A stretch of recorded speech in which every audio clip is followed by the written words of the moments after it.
I'm really happy for all of you who joined us because we have a fantastic person joining us today. It's Marianna Ganapini, professor, and actually I came up, as I mentioned, in a timeline post I found on LinkedIn, and I said, okay, but nudging, what is nudging? It sounded like something to eat, first of all. And I said, okay, I need to figure out what that means really. And I said, okay, this is about having some kind of influence on how people behave, how people might think. And I'm not thinking about manipulation at the moment, please. So let's stay on the positive part of it, trying to figure out how to help people to do something which might be better than before. I found that would be just a cool stuff for us here at AI Swiss. And and I was happy that you actually said yes to join us today, to host, to explain your ideas to us for us. And yes, it's a 1 hour session, so we have plenty of time. But Marianna, to still on mute, let's talk a little bit about why you're doing the things you're doing. And I mean, you probably saw the bio on the meetup page. So I'm not going to go into the bio, but of course I would like to learn a bit more about Marianna. Why are you doing that research? And what is nudging? So the reason I'm a professor here in the US. My background is in philosophy, and I've been doing philosophy for like 15 years now. Um, You're probably also, by the way, the first philosopher here in the round here. This oh, is also interesting. Yeah. It's not typically. It's like we have the engineers, the software developers.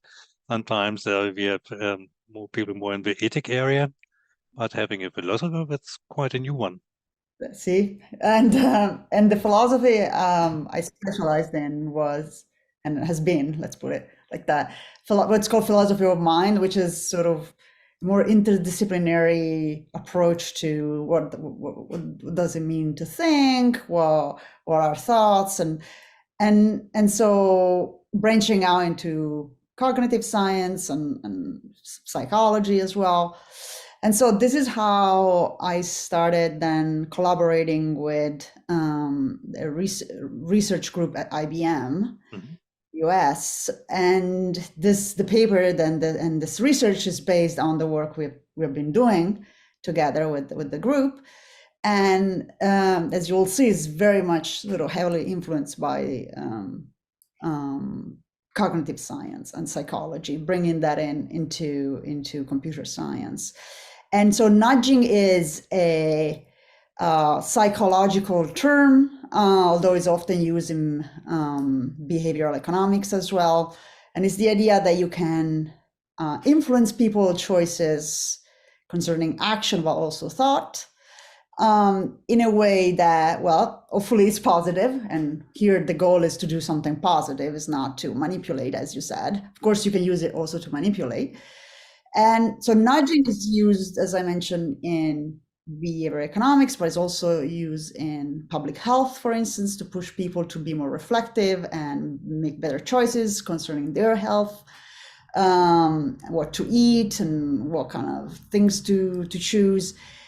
And the goal is, it's a sort of a Sunstein called it a paternalistic sort of approach, because you're kind of telling people what to do. Basically, you're sort of gently pushing them toward a direction that you think is the best. So in the sense is paternalistic, but you think is the best for them. So always the goal should be to make them better off, improve their well-being, improve their flourishing, and so on and so forth. So it shouldn't be seen as necessarily negative, Yeah. although there's an element of paternalism behind this. Yes. And I need to show you something because you helped me to spend my afternoon in a different way. As you've seen in the chat, I posted the research paper already. So this was, when I was reading your paper this afternoon, I was just, oh gosh, this is interesting. Put a line on it, mark Mhm. it. There's this cool stuff. And I was looking at all the pages, and this is actually here on my readable. I don't know if remarkable if you know that kind of tool here. I love it because you can mark stuff and you can work on that. That thing is quite easy. So yeah, so as you can see, it actually caused or just caught all my attention. And I found it quite interesting because when I was looking at it, and it's much about how we decide about how we think about things and how we deal with things. To think that may be interesting in how we build software design, how we actually think about what helps or what hinders us to make decisions sometimes as well, Right. and how can we support a more meaningful, more better way, a more efficient way to find a decision by opening up in some ways. So from my understanding, I give it up to you now, take the floor now, to look closer at how can a system, how can artificial intelligence actually help in that kind of process. Right. So Marianna, I'm really looking forward to what you have to tell us. And for the format, guys, everyone who's just joined again, so you feel free. We don't have a Q&A section like with webinars from Zoom, but we have a chat. And I'm watching the chat all the time. So if you have questions during the presentation, feel free to ask it. There are no silly questions as always. It's just ask the questions you'd like to ask, and I will moderate it and see if it fits to the situation. We will answer all the questions, and we'll pass it on to Marianne, who can also only focus on talking and telling her story. Perfect. Thank you so much. Okay, so thank you so much for having me. So this is the presentation. So as I mentioned, I'm collaborating with a group at IBM. I also an academic, so I'm based here in the US, in New York City. At the moment, I'm on sabbatical, so I'm focusing on research. And in my spare time, I also am a co-founder of a instructional design startup called Logica Now. So, all right. So, Sorry to ask you at that point, Logica now, what are you doing? so what we do, we build training courses, L&D stuff related to AI ethics. So, let's say a company wants to reduce risk by introducing some courses or doing some training for employees. That's where we step in and we provide that material. So, Okay, so cool. anybody interested, let me know. Okay, so the paper that Stefan was talking about is the paper that you can find online. It is the first step in a sort of a longer project that we have been working on. And it is an integration of, as I will explain, two psychological theories. One is the nudging thing that we talked about briefly, and then is the fast and slow thinking, which is I'm going to explain what it is. If you're curious about the research project, feel free to check it out. It's called Thinking Fast and Slow in AI. The PI is Dr. Rossi at IBM, but we also have other collaborators from all over the world. So it's a pretty exciting project.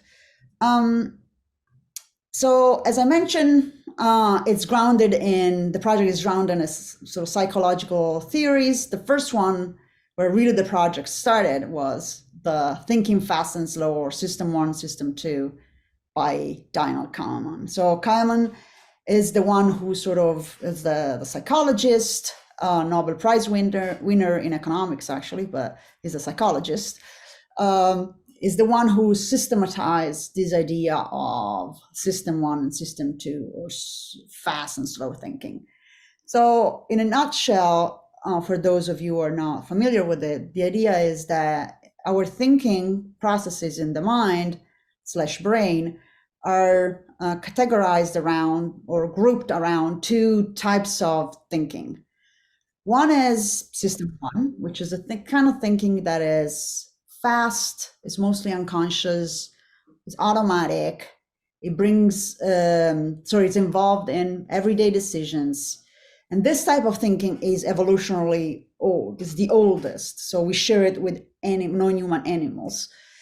And it saved our lives in many situations in the past, making sure that our reactions are quick and we don't have to think about them too much.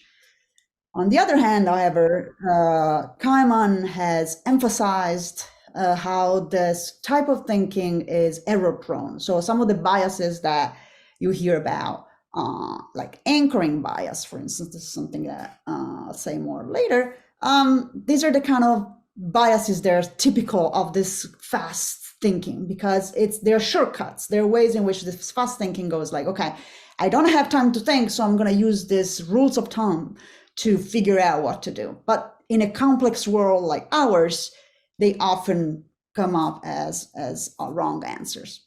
So the other type of thinking is slow thinking, is what we have and perhaps some apes share with us, but most non-human animals don't have that. Slow is conscious, is effortful in the sense that you spend a lot of energy. It's involving complex decisions, like when you have to decide what college to go to, or what job to take, or who to marry, or math sort of type of complex math calculations. And it tends, at least according to Kahneman, to be more reliable because it's logic based. It tends to be a little more reliable than the other one. Okay, so this is sort of the starting point. And in our project, where we sort of AI comes in, Can I is interrupt you, Marianne, for a second? Can you just go back to sure. the overview again, because this is, I think, quite interesting.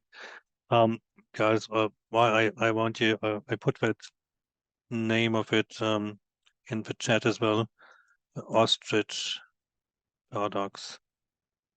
The first time when I was actually thinking about or heard about system 1, system 2 thinking, that was quite interesting, was another phenomenon. And I would like to point that out because it gives a little bit more context what it really means, system 1 with system 2, besides of this very beautiful table you show here. It was how do we actually prepare for catastrophes, like a hurricane in Florida or something like that. And so the ostrich paradox is all about that. Why do people sometimes forget about escaping? Sometimes they're ready to prepare for the unforeseen stuff. And when I heard about the ostrich paradox, I said, okay, this is interesting. We came up with system 1, system 2 thinking as an explanation for why do people behave as we behave. And this is very substantial in any kind of building the action system, understanding politics, understanding what's happening in people who are not reacting as we might hope. So why don't we run away from problems, or why sometimes stick with the environment we have? So this is very substantial understanding that there is a system 1 which is just like we don't think about anything we are doing, and system 2 we start thinking and reflecting what we are doing in more sense, because this is how we interact with people on every day. Right. Thank you, Marianne. So yes, absolutely. So this type of approach has branched out in trying to think why people, as you said, behave sometimes in a very silly way, why they make very stupid economic choices, for instance, why they share fake news, why they believe conspiracy theories, like a lot of the weird stuff that we do as humans. This paradigm has tried to explain it in terms of system 1 kind of dominating the scene and system 2 having a hard time sort of jumping in and sort of making its voice heard enough. So yeah, absolutely, there's a flourishing of there are other approaches. I want to say that that's not necessarily like the only one that is good, or some people have questioned it that is actually really fruitful, but it's definitely an interesting way to approach a lot of the problems that we see with human thinking. And actually, the first question which comes to mind is if someone is just running to the cliff, jumping off a cliff, basically, how can we stop them? So the question is how we can stop someone running in system 1 at a point Exactly. where it's not good to go that way, right? Absolutely. So that's exactly the key. So the idea is that how can we steer people in the right direction, especially given that they might be overusing their system one, and they'll be prone to biases and things like that. So that's exactly sort of the project. But the project starts, first of all, with an architecture that we built. This is sort of already done. And the idea here is human thinking has these two modalities. As we said, sometimes we overuse system one, but it seems there seems something good about the fact that we have two modalities of thinking, because system two takes a lot of time. System two takes a lot of energy. So if we're just using system two, first of all, we're going to use up a lot of our resources. Two, sometimes maybe system two is not the right system to use in that particular situations. Like, I don't know, I don't think we use system two to recognize faces, for instance. Even as humans, we use a system one kind of approach. And so system two would not be helpful there. So there are the idea is that leveraging this dual sort of systems kind of approach, we thought, our hypothesis was, it's gonna be good for AI as well. And so we tested that hypothesis onto two types of instances. One are trajectories in a constrained grid environment, and the other one is a planning environment. The results are coming out. The sort of the background of this is already being published, so you can find it. But the idea, we call this architecture SOFI. And the idea is that is an architecture that resembles human type of thinking. It has a metacognitive module. And metacognition is the ability to decide which one of the two sort of decision processes or thinking processes you want to use. Do you want to use a system one here, or do you want to use a system two? And so we created this architecture. And what we see is that there is some emergent behavior, which is interesting, even in AI. So in AI, we find, for instance, that there is improved performance when we have a SOFI system, as opposed to having a system that has only system one or only system two. So we compared SOFI against system one alone and system two alone, and we found that the performance is better. So that's sort of reassuring, because one thing that we want is to be a better thinker, and we want AI to be a better thinker, and sort of that emerged as an emergent behavior. Another thing that we found, which was very interesting, is that not, as I said, not all decisions are the same, not all situations are the same, not all problems are the same. And so you want a metacognitive agent able to adapt to the different situations. And we saw that also in our results.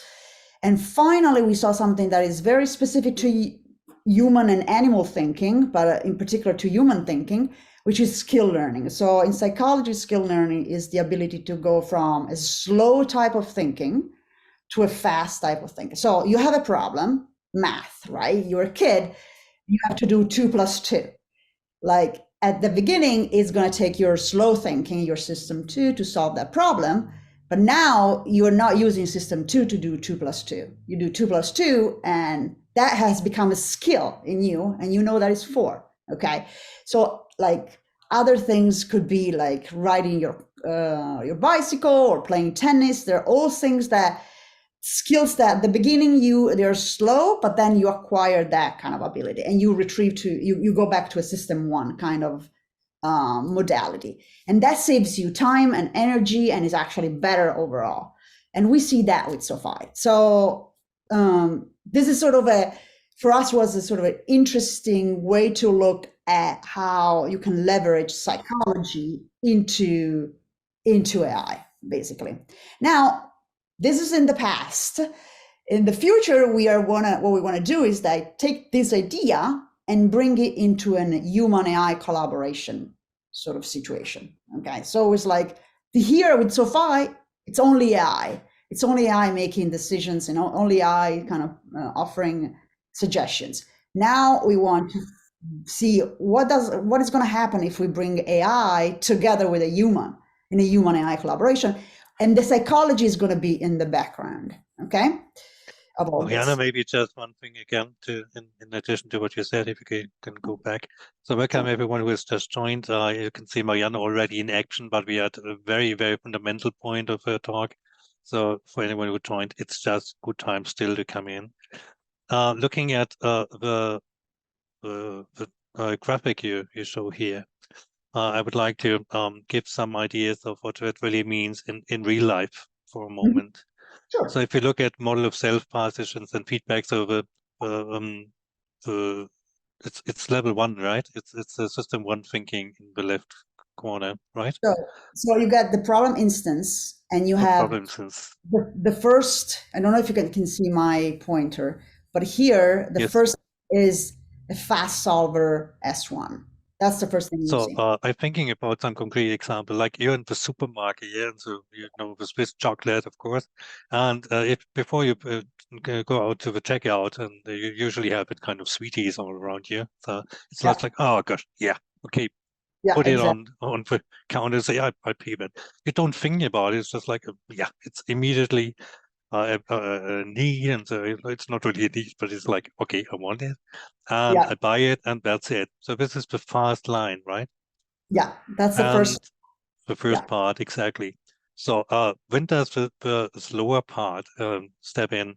So maybe you have choice suddenly. So instead of having the chocolate, you might have something healthy food instead, a yeah, healthy snack, right? So you have yeah, chocolate or you have a healthy snack. Now you start rethinking the part. So it's no longer the fast lane. It's more like, okay, I have choice suddenly. Might be something which might confuse me. Think me about it. Is it really the chocolate I need now? What do I have? Or if, am I on diet? Yeah. So yeah. let's better stick to the healthy food. Good. And the Yeah, third part, the metacognitive agent, this is interesting because seems to be a core part of the work you do with IBM, né? Metacognitive part. yeah, So exactly. this is more like it's what kind of person do I want to be? Is that correct? So do I want to be the healthy part, or is it more like I want everything which I like at the moment? So it's more like that kind of thinking, or Yeah. So exactly. So as we design this, what happens is, as you said, there's a problem. There's a task that I got to solve, right? And it could be, should I eat this, or you see chocolate, and your fast solver, your reaction, which is at times in humans, of course, driven by also emotions, um, will deliver the result that yes, let's grab the chocolate, okay, and then let's eat it as soon as possible, okay. Now the metacognitive agent needs to be informed, and this is kind of the key concept, I think, of the very, very interesting part of this research, is that the metacognitive agent has values in it. So the metacognitive is the one that decides whether an answer coming from the fast solver is good or not. Okay. So if you're like starving and you haven't eaten in days, then maybe eating chocolate may be a good idea because that's exactly what you need. yeah, sugar. Okay. But if you are on a diet, or if you have some health conditions, then no. So the metacognitive agent knows what are the values that it's trying to preserve, and is going to decide whether what the fast solver says is good or not. Okay. Now, there are various ways to do that. One way to do that is, and this is key, is going to look at past performance of the solver. Okay, as this solver helped me in this condition in the past, and this is where the model of the self has sort of the past sort of decisions and whether or not they were good. And so there is some knowledge that metacognition has about how the solver did in the past. Did it did well, or did it did poorly? And that's going to inform the decision. Another thing that we think is important, although somewhat controversial, is that the solver itself is going to give you not only the answer, but also level of confidence or certainty level for its decisions. And we need that metric to be good, to be reliable. So assuming that it's reliable, that's going to be another thing that the metacognitive agent is going to take into account. So the fast solver is telling me to do X, so eating the chocolate, but how confident is it in the reliability of its own on decision or on suggestion? So taking all this information, then the metacognitive agent might decide to call upon the slow solver to help making perhaps a better informed decision or not. And that also is going to depend on another factor, which is time.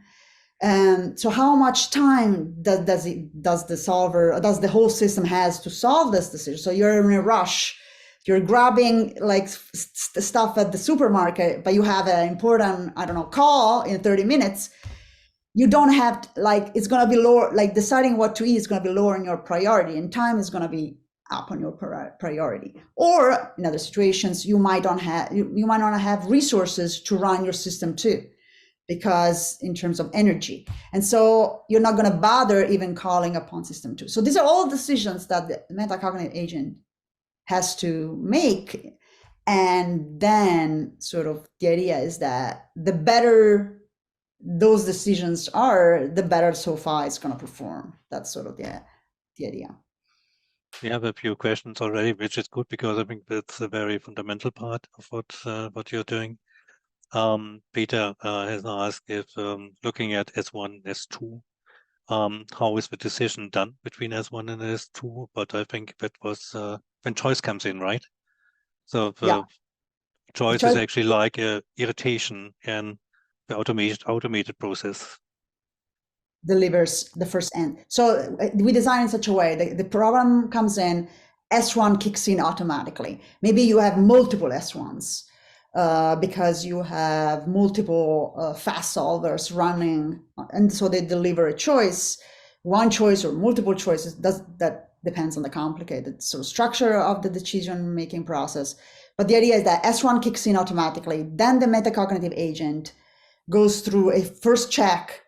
If that first check doesn't sort of come to a clear answer, then there's a more like sophisticated reasoning from the metacognitive agent, which may decide to accept S1 solution or go into the more slower thinking. And that choice we design in terms of accuracy and cost.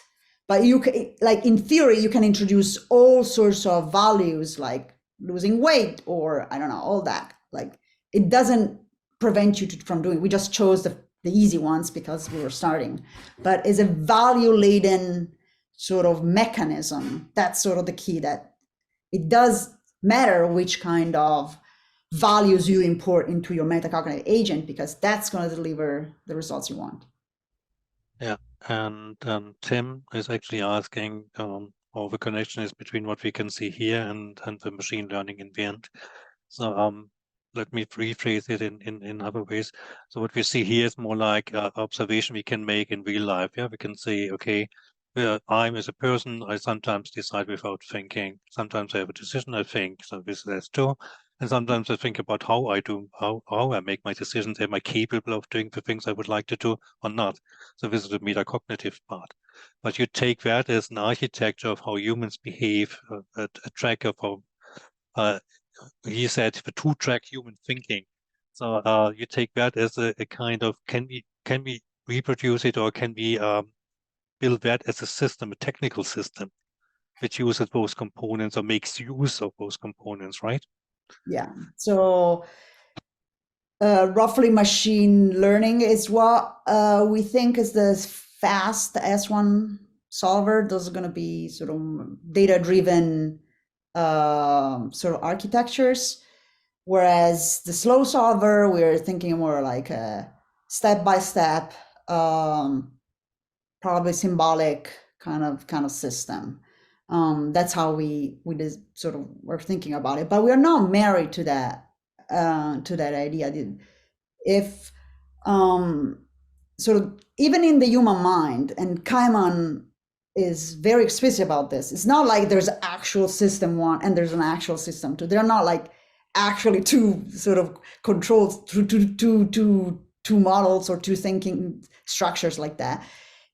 Is more like a metaphor for types of mechanisms that are like more fast but driven by experience, like our system one. So they tend to repeat past sort of instances of the same solution, whereas system two we design as a more like creative thinker, in a sense of being able to explore different solutions, but in a way, and that it's not constrained by experience. That being said, I think that what is interesting in this type of architecture that is not married to that idea. Like, if you think there is a better way to organize this, is I think we're open to that. As a But proposition to say, okay, this is an architecture proposal, and we're open to discuss it. That's yeah, cool. you're thinking, oh, I'm using machine learning the whole way, like everything is machine learning. It's just different types. It's like maybe, yeah, well, that's good too. Yeah. Yeah, thank you. Okay, so now that idea, and now comes to the nudging part. So the human AI interaction. So nudging as the idea of nudging has been really pushed by Taylor and Sunstein in this very famous book, Nudge. And nudging are techniques that sort of unconsciously prompt you towards a certain behavior or a certain thought process. Okay. It could be positive or negative. We're just sticking to the positive here. And in another book, Sunstein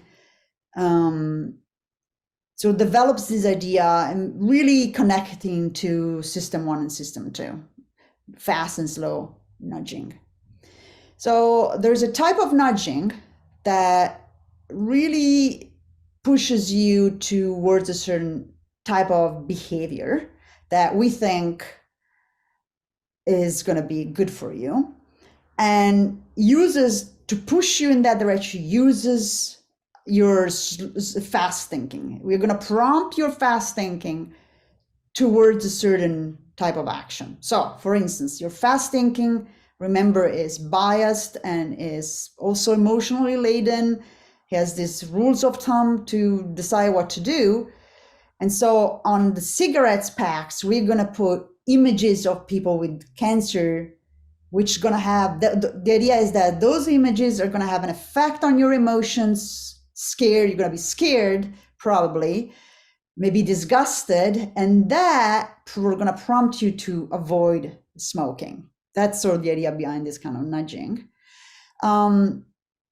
Whereas nudging system two, he says, is a little different because it's not towards a certain behavior, but it's a nudging that makes you think better. So, example, a nutritional label. Okay, so let's say you maybe sort of want to be careful about what you eat. I'm going to give you the information to make a better decision. That kind of nudging prompts you to engage that kind of thinking. It's like you're about to eat chocolate, but then you're offer information, and now you'll be like, okay, let me look into it. And you start seeing, oh, well, calories or sugar or not good. But it's not like, maybe you don't care about I don't know, losing weight or being fit. Actually, it's totally fine for you to eat some chocolate, then you're just going to eat chocolate. So the nudging of system two doesn't prompt action, it prompts thinking. It makes you think a little longer about your decision. That's why it's system two. We also introduced something that Sunstein doesn't talk about, but we thought was just made sense, which is a nudging metacognition. So in this case, this is not some remote thing. It's actually very much used in the context of learning. So nudging, when people like working in the on the psychology of learning, know that they want to encourage students metacognition. What does it mean? They want the student to figure out what they know, what they don't know, so they can fill the gaps. They want the student to be empowered to really reflect on their own knowledge. It's like, do I know this? Did I really study enough for the test? Or am I clear on this concept? That's metacognition, reflecting on your own thinking, on your own knowledge, on your own confidence, on your own skills. And there is a huge literature on that in the learning psychology sort of world. And so we are thinking, why not adding that? So nudging metacognition is like pushing people to engage that ability to be like more reflective on their own knowledge, on their own thinking, okay? Which is a step further than just S2, because it might require you to, stop and be like, no, I really need to get more information about this issue. I need to study a little more this issue. I need to, or you might think, no, I have it covered. I can, figure out things because I have all the resources. So it's a very sophisticated way to sort of start like making decision. And like side note, metacognition is not just a human thing. Some non-human animals have it, like dolphins. Like they have a form of metacognition, so they kind of know when they don't know something. So it's just kind of cool. But I'm sure you understand that it's a very useful tool to have, cognitively speaking. I saw some questions, but I'm happy to go on. No, I'm checking the question. I will remind you to Okay. if no worries. All right. So this is I was just thinking about the case here. So when I was thinking to like, I have someone with a fixed opinion who's doing the stuff the person always does without changes. And I would like to have a change in behavior because as a community, we want to achieve a different behavior and maybe how to behave on the street, how to use parking slots. So we think about starting how we can break that kind of behavior. And since people are reluctant, restricting to changes of behavior, it's not like, hey, don't do that. It's not that kind of thing. We need a more intelligent way to think about, okay, do you think what happens if we have another way of parking?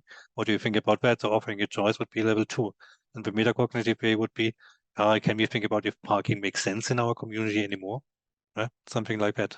It would be like, metacognitive would be something like, have you really thought about the way you park? Have you really thought about the consequence of you parking in this particular way?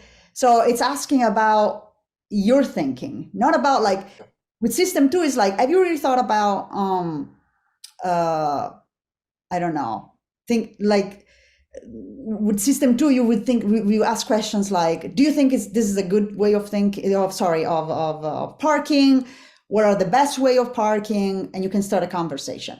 Metacognition is like, have you enough knowledge on parking to make this decision? Have you thought enough about parking? So it's really about you, like it's empowering you to really ask yourself, well, maybe I'm like doing things offhand and I'm not really thinking things through. So it's really an empowerment of the person. And if you say empowerment, it's not manipulation. So you're just offering a different way of looking at something, which means you still have choice. You can still do what you want to do. Exactly. That is the key here. Because S1 nudging is more manipulative than nudging metacognition. Nudging metacognition is really empowering. S1 nudging is kind of really pushing for one specific course of action. And so that's an important value choice to make. Okay, so in the human AI collaborative environment that we are thinking, we call it FASCI. What you have is a machine and a human being, and there is a sort of symmetry in their sort of cognitive structure. And the idea here is that here we don't leverage the machine multiple sort of cognitive components. What we're really leveraging is the human multiple cognitive sort of components, okay?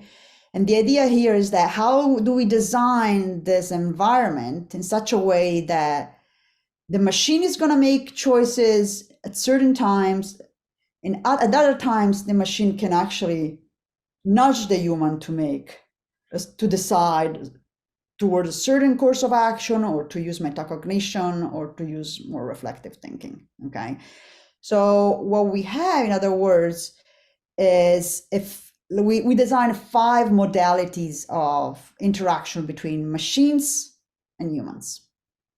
And we design 5 because of the cognitive structure that we are thinking about. We are open to the possibility that there's more.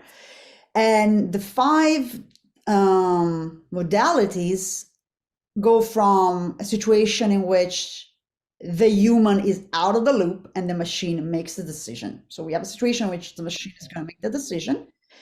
And on the opposite side, you have a situation in which the machine is out of the loop, and the human completely autonomously makes a decision. These are sort of the 2 extremes. And in between, there is the interesting part, which is leveraging nudging and cognitive psychology to improve decision making in a human AI interaction dimension. So you have a situation in which AI is going to nudge the human to use system 1. The machine in the second instance is going to nudge the human to use their system 2. And then the AI nudges the human to use their metacognition. Okay, these are the 3 nudging sort of modalities. Now, we think that going from left to right, so from no human in the loop to the no machine in the loop, there is an increase in human autonomy. Okay, autonomy is a deep philosophical concept that has to do with the ability to make choices for yourself. So very roughly, when the machine makes a decision, the human is not autonomous. It's just the machine doing their thing and deciding for the human as well. When the human makes a decision alone, that's full autonomy. Okay, but in between, there are gonna be degrees of autonomy.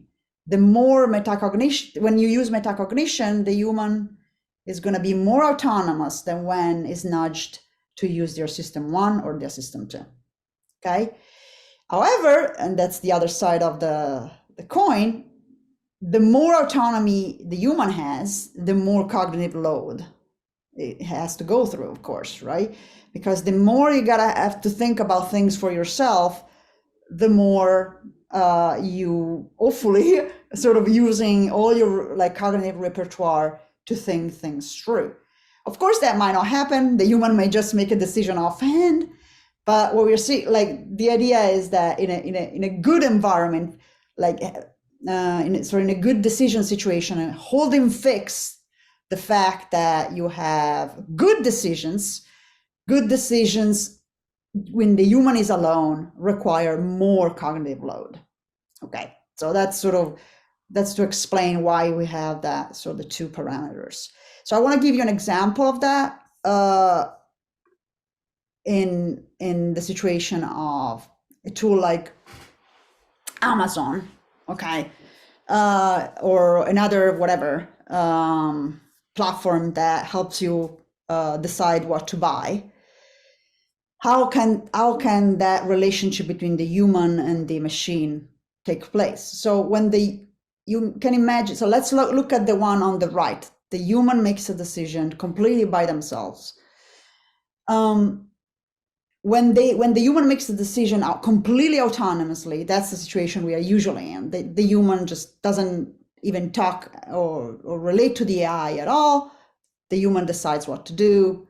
That's sort of the standard, okay? But what is on the other side? Okay, on the side on the left, there's the case. You can imagine a platform that, you're sitting at home in the comfort of your home. You have a lot to do. Maybe you're working remotely. You got, I don't know, a lot of speaking engagements. So your life is full, and the last thing you want is to have to think about food and what to buy. So you're imagining that situation, you're thinking, well, what if the machine comes along and just does it for me? So in that situation, the machine just buys stuff for you based on your history, based on your preferences. Maybe there's a sort of a chatbot involved that kind of has the ability to interact with you, asking like, what would you like to eat in the next few days? Like, I don't know, Indian and Italian, I don't know, stuff like that. And the machine then makes decision for you. Okay. That would be the no human in the loop. The machine knows you so well that it makes decision for you. But in a case that is less extreme than that, you have the AI or the machine or the platform that is nudging you, your system one, in a way that you're going to use your system one. So what is that situation? Well, the AI may just put products in your cart. So you're still you're full of, things to do, but you still want to retain some decision making. You might ask the AI to put stuff in the cart, and then you're like going before clicking checkout, you're just gonna, look at them very quickly. In that case, the AI is pushing you to make a certain choice. I don't know, buy apples and vegetables and I don't know, Indian food. It's prompting you toward that choice, but you still retain the final decision. Okay, you're just going to look at what the AI suggested, and you'll be like, okay, that looks good. Now, I want to be clear. In this situation, it's likely that what's going to happen is that you're going to be steered toward what the machine has decided for you. And that's part of our research project, is because S1 is prone to what's called anchoring bias. So when you're offered a choice, to make a choice, but you're also offered already a suggestion, you're likely to be anchored on that suggestion, by that suggestion. In this way, you're not gonna. It's likely that you're not gonna distance yourself a lot from that suggestion. That's sort of a common thing that we find in human psychology. It's called anchoring. Kind of if you already have something that is offered to you, you're gonna gently but sort of substantially steer toward that, even if you don't realize it. And that's why we think it's a system one, because it kind of uses your biases to kind of a little bit trick you into making a certain choice. All right. Thank you, Marianne. Looking at it, it's the first time that we see something like an application of a model in a real world situation like e-commerce, right?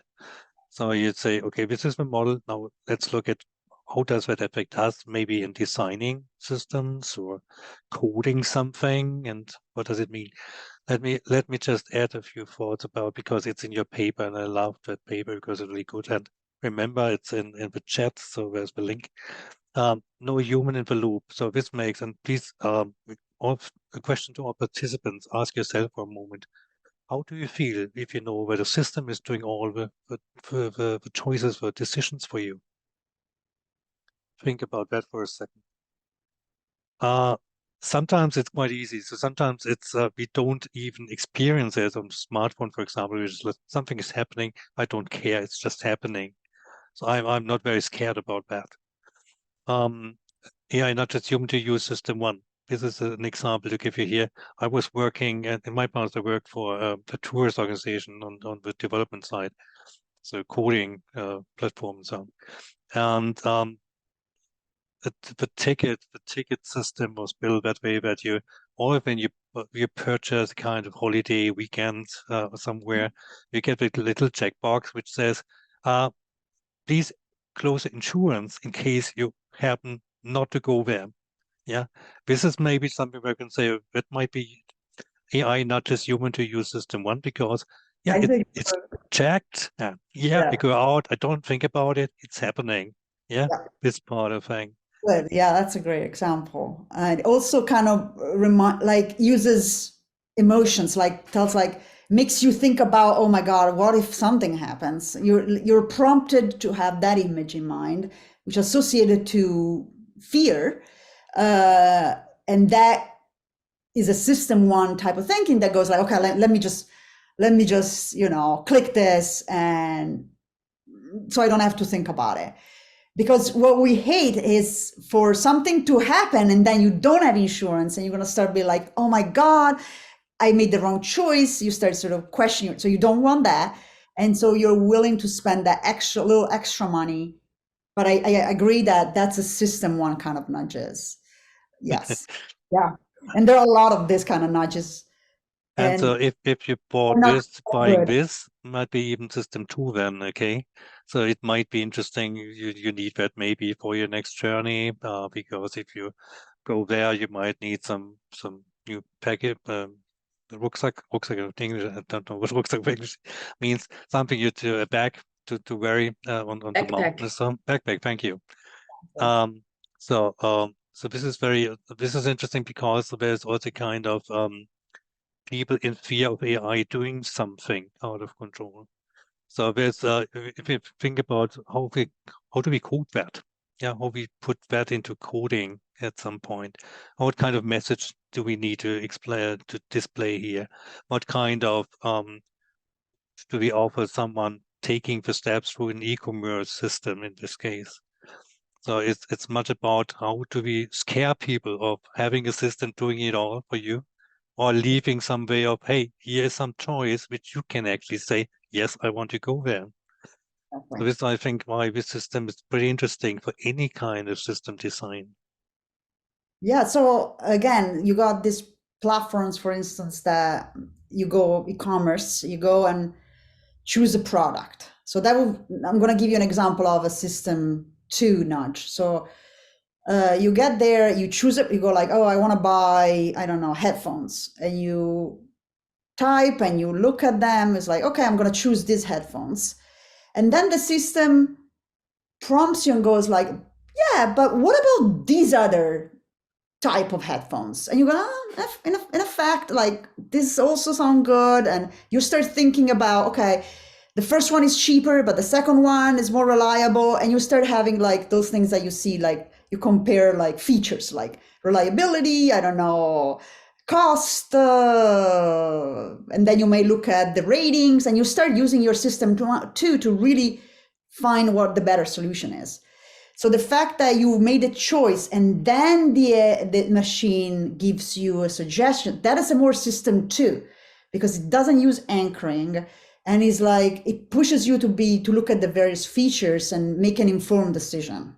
So that would be like a metacognition would be something even sort of less invasive, because it would be something like you again go online, you look for headphones, you choose the one you like. And then the machine, the platform goes, would you like to see other products? And that will like, you gotta ask yourself, do I want to see other products? I'm really convinced about this one, or maybe I'm not too convinced and I want to hear more. And that's where you use your metacognition, because you have to think about your own thinking and your own level of certainty. And then you go like, yeah, let me see others, or like, no, I don't have time and this is great and that's it. So it's less invasive and it gives you more power, but it takes more time. It does take more time. So you might ask yourself, do I want to go through all this for something as sort of irrelevant as, headphones? What if the AI knows me so well that they actually make the best choice for me without even making me waste time? Maybe that's a value that you have, and maybe we need to have the possibility, we need to be in charge of that decision. And so what we are thinking is like, what if these platforms you could say to the platform, I want this. For headphones and I don't know, computers, I want you to decide. Whereas when it comes to, I don't know, shoes, I won't be in charge. And when it comes to, I don't know, pants, I want you to, I don't know, ask me, but like leaving the choice up to me. Like this level of like, this degree that you can actually be like deciding how much freedom you want to retain and how much you want to give the platform. Maybe that's going to be like a transparent way, to an ethical way too, to be like, this is how I do e-commerce now. Like there are going to be levels of this type of decision making. You actually introduce another concept while explaining everything. It's called experience, so a learning system. So from the system point of view, it's interesting to think about, okay, this is one view at time zero, at one point of time, where this might be the process people walk through. But if you think about having more of this type from individuals, we have a zoom of experiences using a system, which means one way to look at how we can build systems based on AI is also to say, okay, how we can increase people's willingness to trust AI to be good in doing what we are doing. Exactly. That's what this is a system thinking again. Okay. Okay. So the architecture that we have designed takes two parameters. So again, think about the e-learning system, sorry, the e-commerce system we just talked about. So here's a way of making that work. Okay. And again, this way of doing it is value laden in the sense that anytime you insert this kind of decisions, you have different parameters that you want to keep in mind. And these parameters have like very close links to ethics. They're not like value neutral. Every time you're building something like this, there's going to be ethical choices. And in this, we decided to use decision quality as our first sort of value to make sure that this interaction sort of produces, but also human upskilling and autonomy. So we don't want a system that is completely making the human unable to make decisions in the long run. Okay. So imagine someone who says, "Oh, I just want the AI to decide what pens I'm going to buy. I don't want to even look at it. Just decide for me." The worry is that maybe with pens it's not a big deal, but the worry is that in the long run, the human is going to learn, is going to be less able to make decisions about pens. It's like if you're outsourcing decision to the AI, you need to think about your losing skills, so you losing ability to then make that decision yourself. So that's a value that we want to keep in mind. Okay. So that's why the policy that we're thinking is that to use nudging S2 and metacognition, maybe as much as possible, and nudging S1 only when necessary. Again, to avoid the loss of skills and agency. But on the other hand, we also have to think about the fact that we want to keep decision quality. So if the machine is better than the human, there might be reasons that for just outsourcing that decision to the machine. So we take two values, two metrics here. One is past performance, which is the upper row, the row on the top of your screen, and the column on the left is the confidence level of the machine. Okay, so you have in the first square a combination of low confidence of the machine, so the AI goes like, I'm not very confident about what I'm saying, and however in the past the AI has proven to be better than the human.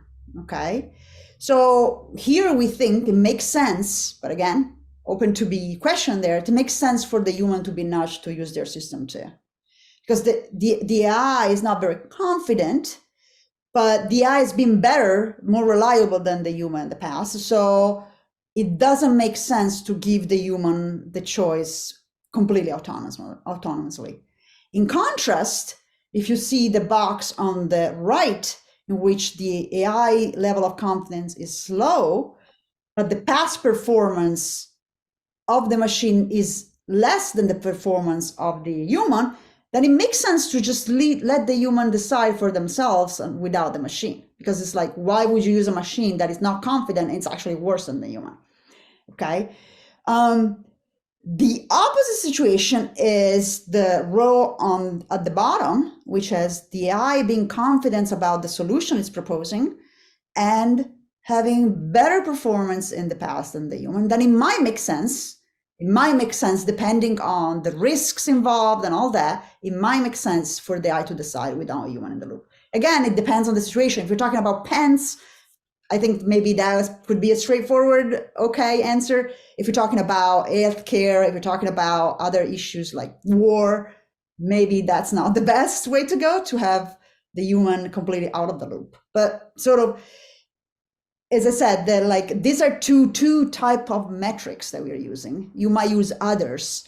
We just thought that they make sense in this sort of toy situation. Okay, and so again, the choice that we are making is gotta be. So what we need is, there are really three things we need. The one thing is easy. We need to have past performances. We need to know, has the human been better or has the machine been better than the human? We need that information, which is okay. That's not hard. We need a level of confidence from the AI, and that's not easy because level of like confidence level certainty metrics are not that easy to come by, and they're not that reliable. So we need a way for the machine to be able to do that metacognitive process in the right way. So that's a little harder. Okay. And then we need psychological proof that, or like empirical proof, I should say, that the solutions that we are offering using system one, using system two, nudging and so on, they're actually providing the results that we want, namely better decision quality overall, retain of human skills and autonomy. We need to prove that. Okay, we haven't proved that yet. So this is just, kind of abstract now, high level. We actually have to prove that that's the case, right? Otherwise, this metrics and this table makes no sense. They make no sense. Okay, so that's sort of to say that that's what we are doing. What we are doing is starting to think better about, okay, how can we prove that these policies that we put in place are actually delivering the results that we want based on the values that we want? Francesco had a good point here with reference to the confidence level, what you're proposing here, or looking at. He says about policy, ideally it wouldn't make sense to use the opposite, so use S1, so the fast lane, as so system one thinking, as much as possible, and only when the quality is not high, we use system two type of method and metacognition. Isn't that a more efficient allocation? So the Yeah, worry Marianna. the worry is that decision quality is one value, but there are other things, and you want to. There's the idea that you want to allow humans to make decisions for themselves. The autonomy, depending on your ethics, on the ethics that we share, but autonomy is usually in the moral theories is a value, like privacy, for instance, is another value that you want to kind of keep. Yes. Same for upskilling. You want the human to get better. You want this process to allow the human to get better, not to be like numb into complacence and just be like, I don't know, let the machine decide. You want the human to actually get better. So it's a trade-off. Okay, all ethics is about trade-offs. These are trade-offs. Sometimes you're right. Maybe it's like, it might make sense to have the machine decides anytime, or use kind of a nudging system one anytime the machine does better. I agree, but then you lose other things. So you want to keep that in mind. But again, it's context related, because in some issues, who cares? In others, might be very important. If you think, and you said enhancement as a term here, as a concept, and answering to Francesco as well, if you aim to enhance people's way of deciding things and doing things that behave in everyday's life, the system one thinking might be a goal, because we say, okay, we build an AI system which is so accurate and trustworthy in what it is doing. You don't have to think at one point in time when you made enough experience with it that it works in the best possible way. So looking at the equation you have here, so the experience with AI is much better than the experience with you doing it all alone. Yeah, exactly. Maybe the AI can, by nudge, like kind of going off, maybe by nudging you, the AI can kind of, it's also teaching you something. It's like, oh, okay, wow, the AI is telling me this. I thought that I should do that, but actually the AI is telling me this and has been proven to be reliable in the past. Maybe I should be better at making assessments. So if that's the result, great. That's what we want. We want the human to become, especially in things like healthcare, to be helped by the AI, but also become better at what they're doing as themselves, like at their job, right? We don't want, just to give you an example, radiologists that just rely on what the AI says. Although it's possible that in the future the AI is going to get really, really good at detecting illnesses and cancers and stuff like that on clinical imaging. That it might make sense to have the AI come up with a prognosis or actually sort of at least an assessment of what's in that medical image. But we don't want to lose the human expertise either, okay? Because that's going to feed the AI and make the AI better itself. So it's a very difficult balance between these two things. And we need to be thinking ahead. You don't want to find your situation in which all your radiologists are worse than the AI, and then it becomes very hard to then train the AI itself. And okay, so we'll sort of ends the paper with research questions that we are now looking into. So the first thing, as I said, we want to make sure that these nudges are actually effective. And we want to explore whether they're as effective as human-to-human nudges or less effective or more effective. So you might have heard about the fact that some humans are sort of have an automation bias, in the sense they just like whatever the machine says, and other humans may be prone to question everything the machine says, and they're very skeptical. So that's an important thing to take into account, because again, it's going to affect the decision-making process in the human. Again, let me give you an example. If you're talking about healthcare, so if a doctor is skeptical of machines and AI in general, the suggestions coming from the AI is going to be taken by the doctor with skepticism. And that might not be the right thing, because in that context, perhaps the machine is better than the doctor, at least as good, and the doctor is not using the AI in an effective way.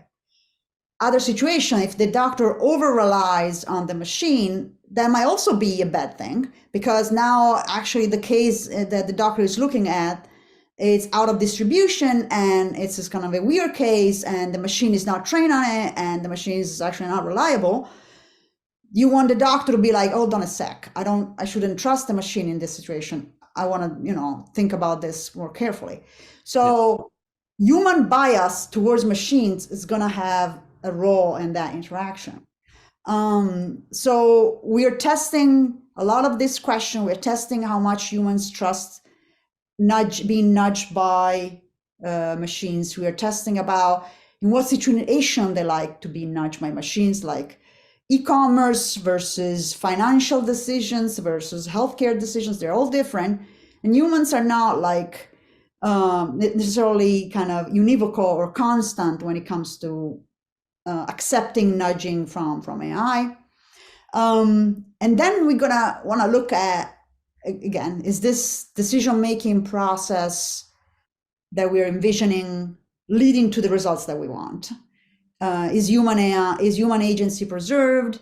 Are decisions made in this interaction better or worse than what the machine would make by themselves, or what the humans would make by themselves? So these are all things that we need to explore, but kind of we're kind of excited of how things are going. So I can keep you posted on that if you're curious.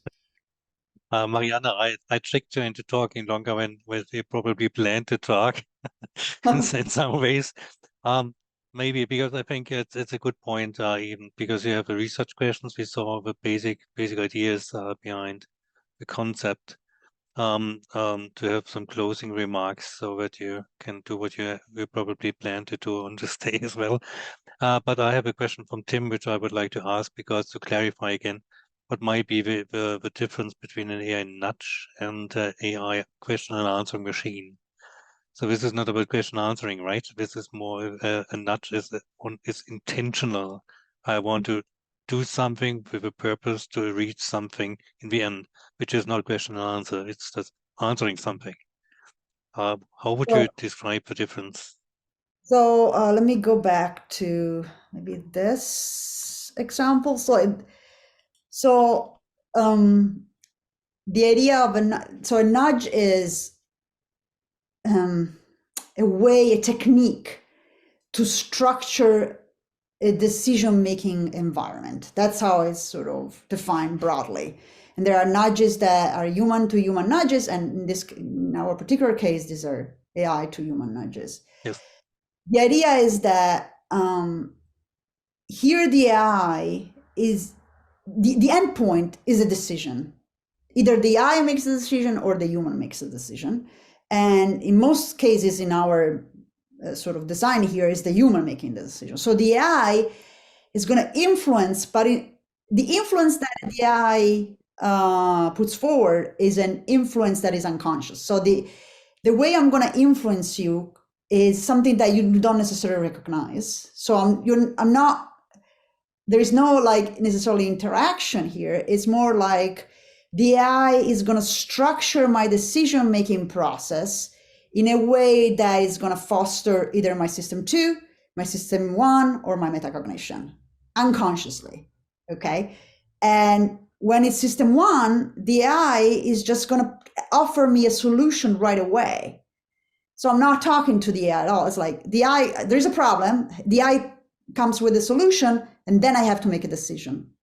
But I'm going to have to, when I'm going to be, if the psychology is right, I'm going to be anchored to that decision, that suggestion that the AI put forward. Is that clear? So it's not really. I think Tim is trying to get deeper into. I think it's a good point to discuss that, to understand the difference and what it means to have something unconscious, so AI doing something unconsciously. So he asked, or he tries to give an example for more clarification. So if staying with the shopping basket example below, if a shopping basket might be pre-populated with some fruit in it by default, is that something which you say this is nudge in that sense that it is unconscious, it's done by an AI system because it thinks it might fit to you? It's unconscious. So all nudging has to use is a way of structuring the choice environment such that the human is gonna do there's gonna be an element in the human decision making that is gonna be under the level of consciousness for the human. Okay, yes. So the AI, so I got this platform that I'm using to do shopping. Okay, and this platform, for whatever reason, maybe their own economical sort of reasons, or because they know the AI knows me very well, populates my cart. Okay, and then like a notification comes on and goes like, it's time to order your food or sort of order your grocery. I go in, and the cart is populated by food that the AI was already put there. So in order for me to make a decision that goes against the AI, I have to do it. I'm gonna have to be like, okay, no, what a sec. Let me go and choose other food because I don't like this one. It's gonna take effort. It's gonna take time. So, and we are averse, some people more than others, to wasting time. So the AI is using that that sort of kind of psychological process. Humans are averse to wasting time. Humans are usually anchored to information they already seen. Is going to use these things that I don't know about. I don't know that I am prone to kind of follow information that I already see. I don't know that. I'm not a psychologist. I just go about my day. But the AI knows this and is going to use that little trick to kind of push me to go like, okay, sounds good, looks good, check out. That's it, order. Okay. So it is using this psychological tricks, if you will, they're under the level of consciousness for humans to push them to do certain things. In particular, S1 to go through certain types of behavior, to go and make certain types of decisions, like ordering the food that the AI has given to him, as suggested. What I learned from your explanation from the question from Tim is that we need to be very clear in distinguishing between, again, manipulation Yeah. and nudging as a process. So manipulation would be, I put something in the basket and let you buy it because it's already checked. Yeah, it might be manipulative. While you're nudging and the way you propose it in a more ethical way would mean I offer a different kind of looking at choices. Not I'm restricting your choice by putting something without you thinking about it. So this is probably more an ethical decision, no? So okay, so the issue of manipulation is complicated. Okay, Yeah, I'm going to say this. agreed. So nudging, even human to human nudging, has been the subject of a lot of criticism. Even when it's done for good, some people say it's manipulative, it's not good. So there is a ton of research and debate and philosophical discussion, and like it's going on forever. So I can't tell you for sure that this system is not a little bit manipulative. It is, in a sense that it does make a little trick on you. Okay, it doesn't tell you, oh look, I'm actually sort of using your unconscious biases to trick you. It doesn't say that.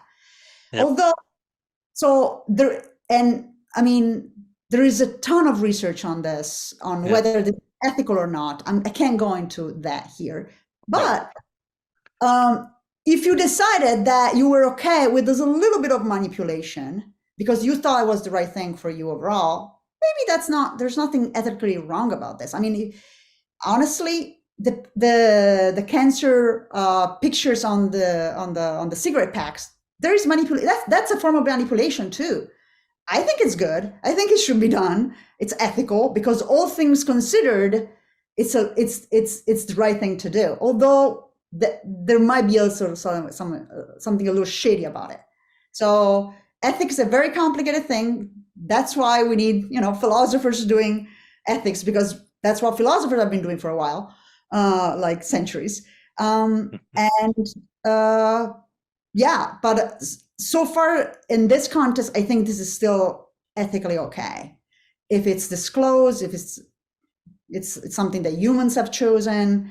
But I see the worry, so I'm not dismissing it at all. no. I think it's also I think it's fantastic what you're presenting here, and let's make a kind of closing round at the moment. Should I Marianna, I stop? think, yeah, thank you.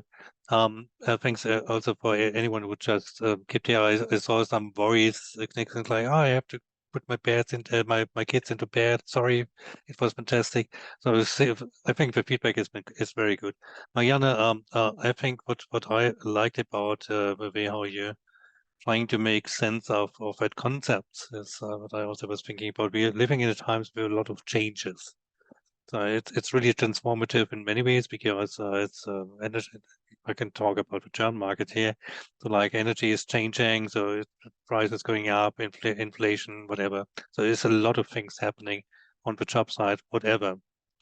And so having that as a model to think further about how we can make it into a transformation process, and we need to help people to make sense of what we like to do at the moment, what we are capable of doing at the moment. System one thinking, I want to stay with what I learned, and helping them to find a way to start getting out of that box and thinking again, and having even a thinking about how do I approach that kind of transformation. I think this is a big thing, what you're proposing, and I see a lot of application areas.